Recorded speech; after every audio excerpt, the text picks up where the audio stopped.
하나님께서 하시는 일은 분명히 있습니다. 하나님께서 하시는 일은 과연 무엇일까요? 우리가 이 세상 돌아가는 것을 바라보면 하나님이 하는 일이 보이기보다 이 세상이 자신의 힘과 능력으로 무엇인가를 펼쳐나가고 있지 않나, 이런 생각이 참 많이 들기도 합니다. 하나님의 나라, 하나님의 뜻, 하나님의 역사하심, 그런 거는 잘 보이지가 않아요. 그리고 오직 서로 힘자랑하고 자신의 권세를 드러내는 이 세상의 모습만이 우리의 눈에 딱 들어오고 있지 않습니까? 우리가 지금 살아가는 이 세계의 상황을 좀 보면은요, 강대국들이 얼마나 큰 힘을 부리고 있는지 모르겠어요. 러시아라는 나라는 자신의 그 무력과 힘으로 우크라이나를 지금 공격해가지고 이러한 상황을 펼치고 있고요. 그리고 또 미국과 그리고 중국의 모습을 보면 그 미국과 중국의 그 강대한 여러 가지 재정, 힘, 군사적인 이러한 것들로 많은 부분에서 세계를 자신들의 뜻대로 움직이려고 하는 모습이 분명히 보입니다. 여러분, 미국, 중국, 러시아, 그리고 유럽연합, 이런 큰 나라들이 움직이고 있는 상황 속에 과연 교회는 무엇이고 하나님의 나라는 무엇이고 우리 신자는 과연 누구입니까? 우리가 보기에 우리의 존재와 교회의 모습은 그러한 세상을 움직이는 그러한 나라들에 비하면 너무나도 미미해 보인다라는 거죠. 여러분, 그러면 우리는 이 세상 나라와 우리들의 모습, 교회를 어떠한 관점으로 바라보아야 할까요? 저는 이렇게 우리가 세상을 바라보고 교회를 바라볼 수 있는 가장 좋은 안목을 주는 것이 바로 요한계시록이라고 봐요. 요한계시록은 교회를 향한 하나님의 특별한 메시지입니다. 특별한 위로고요, 특별한 은혜를 계시록을 통하여 하나님은 우리에게 허락해 주셨다라는 거죠. 그래서 우리는 요한계시록을 좀 잘 이해할 필요가 있는데 계시록이 상당히 어렵습니다. 그래서 많은 참 고민이 있는데요, 오늘 우리가 다니엘 7장도 읽어봤지만 요한계시록과 많은 부분에서 겹치는 이야기들이 나와요. 겹치는. 그러니까 요한계시록이 왜 어렵냐면요, 오늘 다니엘 7장, 특별히 넷째 짐승의 이러한 모습, 매우 강력하고 무서운 모습 같은 이야기가 요한계시록에 등장을 합니다. 특별히 넷째 짐승의 이러한 모습이 이 계시록 보면 바벨론이라는 것에 형상화돼서 나타나기도 하고요, 요한계시록 17장에도 등장을 하고, 이런 바다에서 나온 짐승의 모습이 요한계시록 13장에 나타나기도 하고요. 그러니까 계시록이 어려운 이유는 뭐냐면 이렇게 구약에 있는 내용들이 그 계시록 안에 많이 펼쳐져 있기 때문에 그래요. 계시록 자체만을 가지고 이해할 수가 없는 거죠. 구약에 특별히 다니엘, 에스겔, 이사야, 그리고 선지서들, 이러한 구약의 예언서에 대한 이해가 깊어야만 요한계시록에 대한 이해 또한 깊을 수가 있는 것이죠. 그런 측면에서 우리가 앞으로 살펴볼 다니엘 7장에서부터 12장은 상당히 중요합니다. 여러 가지 분위기가 바뀌어요. 1장에서부터 6장은 그래도 다니엘을 읽으면 그 이야기체의 사건들이 벌어졌기 때문에 사자굴에 들어가고 풀무불에 들어가고 왕이 꿈을 꾸고 그것을 해석하고 왕이 교만하게 행하고 이러한 이야기가 중심이었다면 오늘 7장부터는요, 꿈과 환상이 중심이에요. 꿈과 환상이.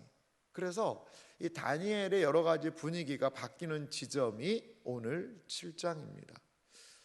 그래도 오늘은 조금은 좀 양호한데요, 뒤로 가면 이게 무슨 말인가 할 정도로 복잡한 이야기들이 많아요. 근데 다니엘서에 이런 내용을 주신 목적이 있습니다. 목적이 있습니다. 그것은 바로 하나님께서 다니엘에게 이 세상 나라가 어떻게 이루어지고 진행될지를 보여주고 계시는 이야기라는 거죠. 오늘 우리가 7장 1절에서부터 한 8절 정도에 보면 짐승 넷이 등장을 하는 것을 볼 수가 있거든요.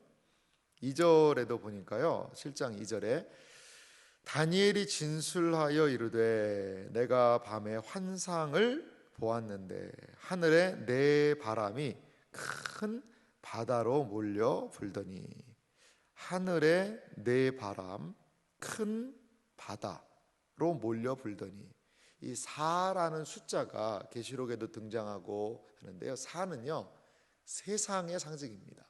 세상에 동서남북 보통 그렇게 이야기하잖아요. 이 사라는 숫자는 바로 온 세상을 상징하는 그런 부분이 있는데요, 계시록에도 천사들이 사방에서 오는 그러한 이야기도 있지요. 근데 여기 큰 바다가 등장을 합니다. 3절에도 보니까 큰 짐승 넷이 바다에서 나왔는데 그 모양이 각각 다르더라. 여기 바다가 또 등장을 합니다. 이 바다는 어떤 곳이냐면 세상의 상징이 또 하나 뭐냐면 바다입니다. 바다. 요한계시록도 이 음녀라는 존재가 등장하는데 17장에 나와요. 음녀가 어디 위에 앉아 있냐면 바다 위에 앉아 있습니다. 여러분, 바다 위에 누가 앉아 있을 수 있어요? 바다는 다 풍덩하고 빠지지 않을까요? 바다는 세상성의 상징이에요. 세상성이. 새하늘과 새 땅에는요 바다도 다시 있지 않더라, 이런 표현을 해요. 세상적인 가치, 세상적인 것이 없다는 거죠. 이런 바다를 세상으로 상정을 하고요, 성경을 좀 가만히 보면 상당히 성경의 이야기들이 재밌는 부분이 많아요. 베드로가 요한복음 21장에도 보면 이제 그물을 던져서 고기를 건져 올리는 그런 장면이 등장하지 않습니까? 이건 너무나도 이건 세상성에서의 모습을 극명하게 드러내는 장면이라고 봐요. 뭐냐?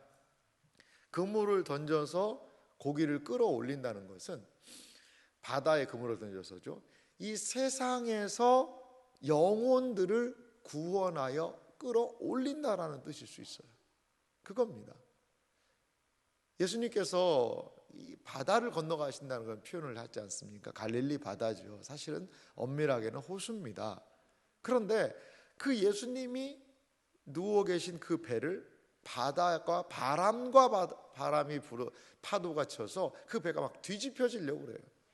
예수님이 바람과 바람을 꾸짖고 파도를 잔잔하게 하시지 않습니까? 잠잠하라, 고요하라. 그러자 고요해져요. 세상에 대한 그리스도와 교회에 대한 어떻게 보면 시련, 박해일 수도 있어요. 그런 모습이 말이죠. 세상이라는 것을, 이 바다의 존재를, 세상 물론 뭐 다 100% 이것을 다 그렇게 붙일 수만은 없습니다만, 많은 부분에서 성경에서는 이 바다가 세상성을 상징하고 있다는 거죠. 그런데 그 바다에서 큰 짐승 넷이 나왔다는 거죠. 자, 첫째는 4절에 보니까 사자 같은데 독수리의 날개가 있다. 여러분, 사자도 강력한데요, 독수리의 날개까지 가지면요 어떨까요? 더 강력해지는 거죠. 5절에도 보니까 둘째는 곰 같은데, 이 곰은요 마지막 5절 마지막 부분 보니까 많은 고기를 먹으라라는 이야기를 들어요. 막 고기를 엄청 먹는 곰이 등장합니다. 6절에도 보니까 다른 짐승인데 표범이 있어요. 그런데 이 표범이요 새의 날개 넷이 있습니다. 여러분, 사자가 빠를까요? 표범이 빠를까요? 표범이 훨씬 빠르죠. 빠른데 거기에 날개까지 있으니 더 빠른 것입니다. 그런데 머리가 몇 개예요? 4개예요. 7절에 보니까 넷째 짐승이 등장하는데요, 무섭고 놀라우며 또 매우 강하며 또 쇠로 된 큰 이가 있어 먹고 부서뜨리고 그 나머지를 발로 밟았으며 이 짐승은 전에 모든 짐승과 다르고 또 10뿔이 있더라. 넷째는요, 특정하지 않아. 이게 곰인지 사자인지 합체인지. 그런데 매우 강한 짐승이 등장하는 그러한 이야기라는 거죠. 여러분, 이 네 짐승이 뭘까요? 내일 본문에서 분명히 이 이야기가 명확하게 드러납니다만, 오늘 본문을 조금 더 해설하기 위해서는 17절이 좀 필요하거든요. 한번 다니엘 7장 17절 말씀 한번 보실래요? 다니엘이 이런 해설이 등장하죠. 그 네 큰 짐승은 세상에 일어날 네 왕이라. 그렇습니다. 이 짐승들은 이 짐승들이 갑자기 일어나 가지고 무엇인가 짐승들끼리 싸우고 하는 그것만을 보여주는 무슨 동물원이 아니에요. 동물원이 아니라 이 짐승 넷은요, 세상에 일어날 네 왕이라는 거죠. 더 엄밀하게 이야기하면 네 나라를 상징합니다. 나라를. 사자와 같은 나라는 어떤 나라냐? 바벨론이란 나라죠. 바벨론이 매우 강력한 힘을 가지고 제국을 제패합니다. 아시리아라는 그 나라를 무너뜨리고요, 큰 제국을 형성하죠. 그 다음에 등장한 나라가 어떤 나라입니까? 메데 파사 나라죠. 페르시아. 역사적으로 그것은 곰과 같은 나라로 엄청나게 많은 국가, 나라를, 영토를 넓힌 나라였어요. 6절에 등장하는 표범은 이제 이게 주로 이제 아시아권이었다면 이제 유럽을 상징하는 그리스, 특별히 이 그리스를 중심으로 한 마케도니아에서 시작한 알렉산더를 중심으로 한 그리스가요, 온 세상을 정복하는데, 이 알렉산더의 군대의 특징은 무엇이냐? 속도전이었습니다. 속도전. 엄청나게 빨랐죠. 사실 곰과 같이 힘과 권세로 페르시아가 그냥 밀어붙이는 나라였다면, 알렉산더는요, 신출귀몰했습니다. 신출귀몰. 너무나도 빠른 속도로 움직여서 제국들을 제패해서 나중에는 인도까지 아주 거대한 제국을 이루게 되죠. 하지만 알렉산더가요, 짧은 나이에 단명합니다. 33세에 죽죠. 그러자 알렉산더 사후에 그 큰 제국이 넷으로 분열이 됩니다. 그래서 표범의 머리가 넷이라는 표현은 그러한 측면이 있습니다.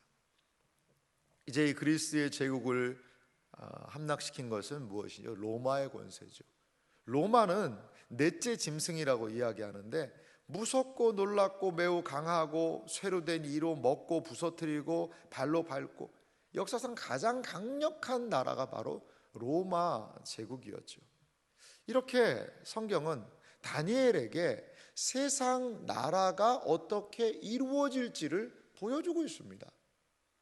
이 고대의 네 큰 왕국에 대한 이야기는 7장에만 이어지지 않아요.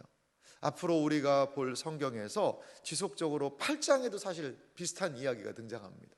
더 구체적으로 말이죠. 참 놀랍습니다. 그래서 다니엘서에 대한 오해가 많아요. 어떻게 이 세상 열국에 이루어질 일들을 이렇게 소상하게 예언을 받을 수가 있느냐? 이거는 아마 후대 한 2세기나 이럴 때 쓰여진 것이 아니겠느냐? 이렇게 다니엘서가 역사가 다 진행된 다음에 기록한 게 아니냐? 이렇게 생각하는 사람이 있습니다. 하지만 우리 하나님께서는 다니엘의 시대에, 무슨 나라죠? 이 바벨론의 포로로 잡혀갔어요. 그래서 페르시아와도 연결됩니다만, 바벨론의 포로로 잡혀간 그 다니엘에게 앞으로 세상 나라가 어떻게 될지를 분명하게 보여주신 내용이라는 거죠. 주신 내용이라는 거예요. 우리 하나님은 앞으로 진행될 세상의 미래에 대하여 예언하실 수 있는 분이세요. 알려주실 수 있는 분이세요. 그런데요, 이것과 대비되는 이야기가 9절부터 등장을 합니다. 9절의 내용을 보면, 내가 보니 왕좌가 놓이고 옛적부터 항상 계신 이가 하셨는데 그의 옷은 희기가 눈 같고 그의 머리털은 깨끗한 양의 털 같고 그의 보좌는 불꽃이요 그의 바퀴는 타오르는 불이며. 여러분, 좀 이해가 안 되는 이야기이긴 하죠. 왕좌가 놓여 있다는 거죠. 왕좌가. 이 네 짐승들이 바다에서 나와서 그냥 세상을 어지럽게 하는 그 시기에 한 환상은 왕좌를 보고 거기에 옛적부터 항상 계신 이가 앉아 있는 모습을 보여주고 있습니다. 이 옛적부터 항상 계신 이라는 것은 어떤 분일까요? 그분에 대한 설명이 9절에 이어지는데요. 특별히 색깔로 얘기하자면 흰색이죠. 희다라는 색깔은요, 영원성을 상징합니다. 흰색 자체가 영원성, 아주 오래된 색깔이에요. 신령한 색깔이에요. 그것이 바로 흰 색깔인데요, 그러한 하얀 분이 앉아 계신 거죠. 이분을 우리는 성부 하나님으로 봅니다. 성부 하나님. 이분이 10절에도 이야기하는데 마지막 부분에 보면 심판을 베푸는데 책들이 펴 놓였더라. 이분이 하시는 일은 무엇입니까? 심판입니다.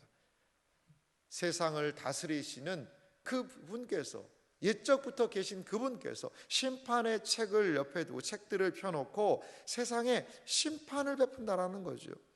심판의 내용이 11절에 등장하죠. 짐승이 죽임 바 행한다는 거죠. 이 세상 나라가 아무리 맹위를 떨치고 이 세상 나라가 아무리 강력하다 하더라도요, 여러분, 영원한 나라 없습니다. 로마가 영원합니까? 그 강력한 로마가요? 오래는 갔지요. 로마 제국이 얼마나 오랜 제국을 이루었습니까? 하지만 로마도 망했습니다. 그리스도 망했고요, 페르시아도 망했고요, 바벨론도 망했고요. 이 세상 나라의 특징이 있는데 망한다는 겁니다. 망한다는 겁니다. 여러분, 세상 나라의 역사는 무슨 역사일까요? 흥망성쇠의 역사라는 거죠. 시오노 나나미라는 일본 작가가 있는데요, 그 일본 작가가 쓴 글을 이렇게 읽어보니까 그런 얘기를 하더라고요. 나라들에도 일어나는 유년 시기, 청년 시기, 소퇴하는 노년 시기가 있다는 거죠. 베네치아에 대한 이야기를 쓰면서 그 역사를 많이 집필한 작가가 그런 이야기를 하더라고요. 여러분, 이 세상 나라는 영원하지 않습니다. 아니, 정말 미국이, 그리고 중국이, 러시아가 저렇게 강한 나라들이 영원하지 않다고요? 맞습니다. 영원하지 않아요. 그것이 세상 나라의 특징입니다. 그러면 무엇이 영원할까요? 과연 그러면 이 세상 나라가 영원하지 않다면 무엇이 영원하냐 말입니다. 13절 말씀 보십시오. 내가 또 밤 환상 중에 보니, 또 하나 무엇을 보았어요?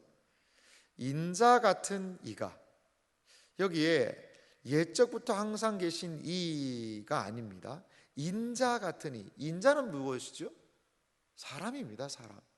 사람같이 생긴 이가 하늘 구름을 타고 와서, 상상을 해보십시오.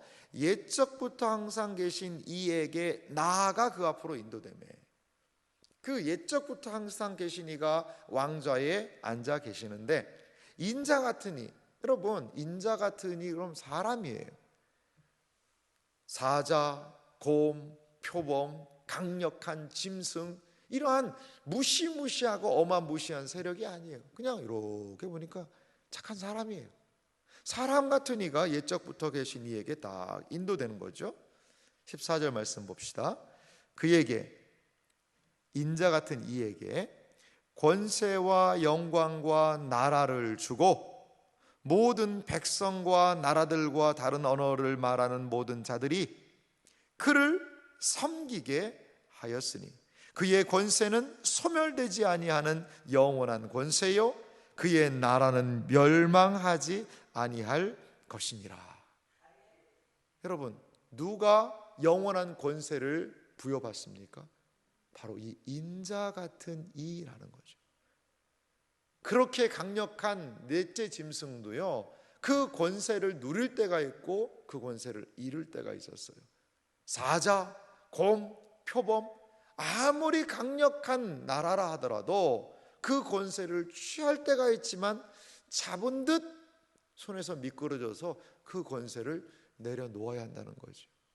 하지만 평범해 보이는 인자 같으니 그가 옛적부터 계신 이에게 가서 나라와 권세와 영광을 얻게 된다는 거죠. 그런데 그 권세는 어떤 권세입니까? 한시적으로 주어진 권세가 아니라 그 권세는 소멸되지 않고 영원한 권세고 그 나라는 멸망하지 아니할 것이다.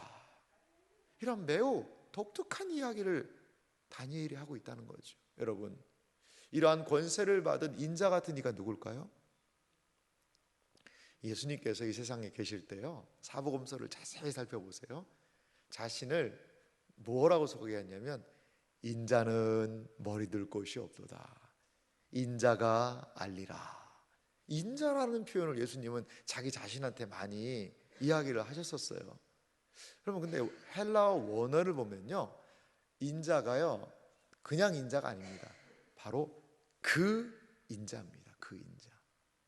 그 인자란 누굴까요?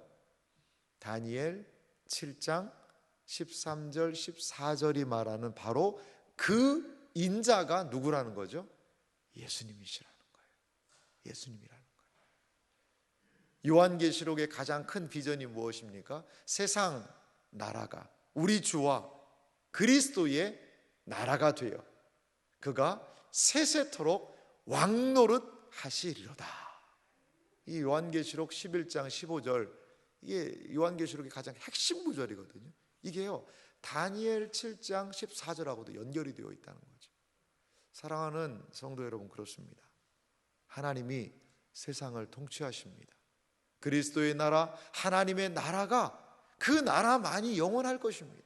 지금 하나님의 나라는 너무나도 미미해 보여요. 연약해 보여요. 하지만 하나님의 나라는 지금도 확장되어져 가고 있고 지금도 하나님의 나라는 이어지며 예수 그리스도의 재림을 통하여 다시 오심을 통하여 그 나라는 영원하게 될 것이라는 것을 여러분 믿으시기 바랍니다. 우리는 눈을 들어 이 하나님의 나라를 바라보고 그 나라의 영원함을 기억하여야 할 것입니다. 세상이 떠들고 열방이 떠들고 있지만 오직 하나님의 나라는 영원할 것입니다. 이것이 바로 다니엘에게 환상 중에 보여주신 하나님의 말씀의 의미라는 거죠. 이 말씀은 지금 우리에게도 유효한 줄 믿습니다. 하나님의 나라를 붙잡으십시오. 그 나라만이 오직 영원할 줄 믿습니다. 이 나라를 기억하고 의지하며 나아가는 여러분들의 생애와 삶이 되시기를 주님의 이름으로 축원합니다.